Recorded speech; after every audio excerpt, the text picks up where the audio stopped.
Pokey people, what's the word? It's your boy Zah, man.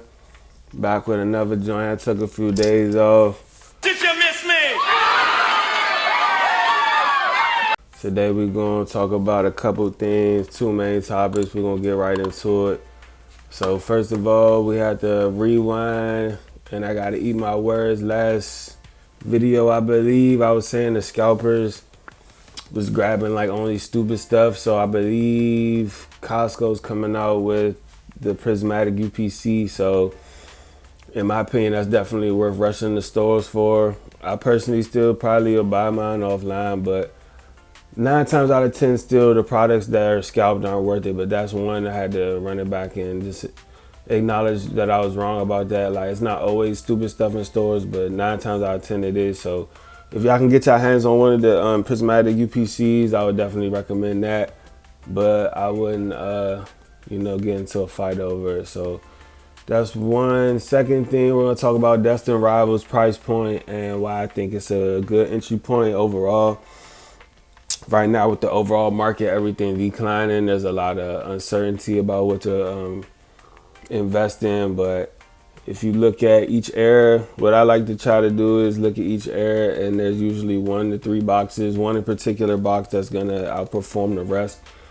So with that being said, we can't say that there's gonna reach a certain price point, but if we had to look at the whole Scarlet and Violet, just regular sets, not specialty sets, I think Destined Rival stands like head and shoulders above the rest. So I just think it's a strong investment at this point in time where there might be some uncertainty about what to buy and why and stuff like that. I think that's just a strong move, even at this price point, even if they reprint it.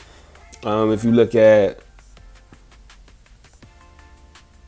Paldea Evolve, I think they dropped a reprinted that a couple months ago. If you look at the stock of the car, of the set, it didn't really buckle much due to the reprint. It's not like they drop $1 million when they do it. So I don't see, like, if it's at 400, I don't see it going to 300 or 200. Even if it did, like, I plan on keeping it for years. So I don't think this is a bad price point. You could buy it now. If it goes down, buy it then. If it goes back up, buy it again.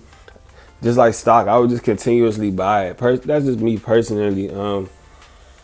If you take into account the say 250 or 260 is the price you want to pay. Say you pay 400 and you buy the acrylic and you end up paying 450 even. At the end of the day, I think within the next, like, before 2030, I think you'll be at least breaking even, if not in profit. So I'm not sure what other boxes from Scarlet and Violet would perform as well as this one would.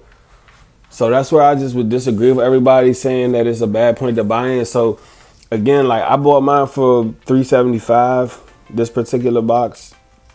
I think I got another one way lower, like in the twos. I got a couple in the twos, but I got this one at $375. After tax, it was $4. And then the box was about 30. So I'm in $430 on it, right? But I had, let's see, what card was that? It was actually from this set. It was a Team Rockets More Trash. I paid $130. I got it graded. Got a 10. I took the offer for it. I could have got more out of it, but just looking at it this way, I'm like, I'm going to turn it into a Destined box. So I got $130. I paid $130. Got $430 from PSA for it. So that basically paid for the box and the acrylic. So I'm basically in $130 on it, depending on how you want to look at it. So you could say, yeah, you're dumb or Timmy for paying $430, but I really paid $130. I just waited a little while, did what I had to do. But so even if you can reinvest some things that you're got in good on and transfer the funds over to this, I think it's just a good play. Like, looking back, I feel like we all might be disappointed that we didn't buy more of it. I still would give Surgeon Sparks and God damn it, Journey Together. I keep wanting to call it Team Up. Journey Together.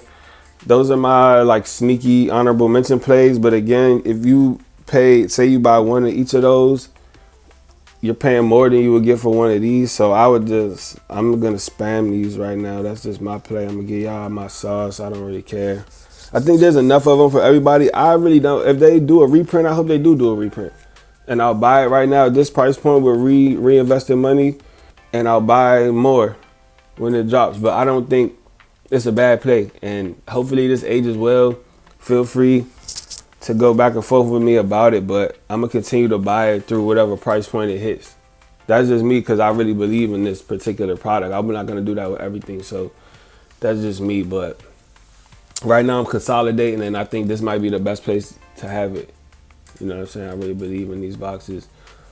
I wouldn't really FOMO over this new Charizard set. I think it's cool, but especially if you always see how it does with the new sets, they go up real quick because everyone wants the first 10 and then it goes down a little bit. So you could really wait to get that blue Charizard.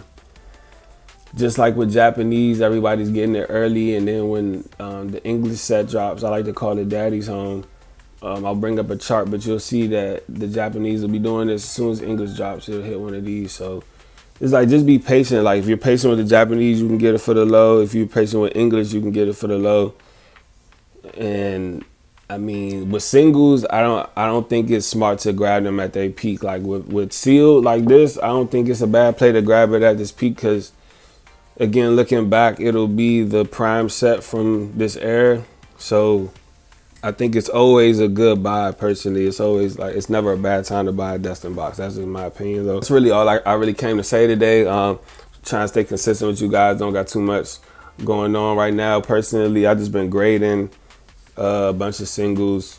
I've been selling a lot less. I'm just holding on to everything I have, really, honestly, through this correction, this slow time. I'm just holding on, getting ready, seeing what these next sets coming are gonna do. I'm really excited about the shiny mega set.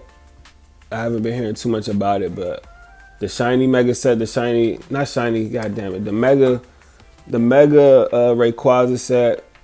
Yeah, the shiny sets. I like Gen 2, so I always call it Gen 2. It's actually Gen 3. I love Gen 3, so I'm gonna be waiting on the Rayquaza, and cause supposedly what is it, Shining Sapphire and Radiant Ruby. If they go that direction, I think those sets would be based around Kyogre and Groudon. So shiny SIRs of those will go crazy, actually. So I'm just really waiting, saving my money, redirecting some of my investments into these, some PSA 10s, some of the lower pop PSA 10s. But that's about it. Again, you guys could follow me on Instagram and on whatnot, the same name, Omazard. I'll probably check back in with you guys tomorrow, depending on what's going on. It's been kind of like a dry week, in my opinion, so that's why I didn't really have too much to say.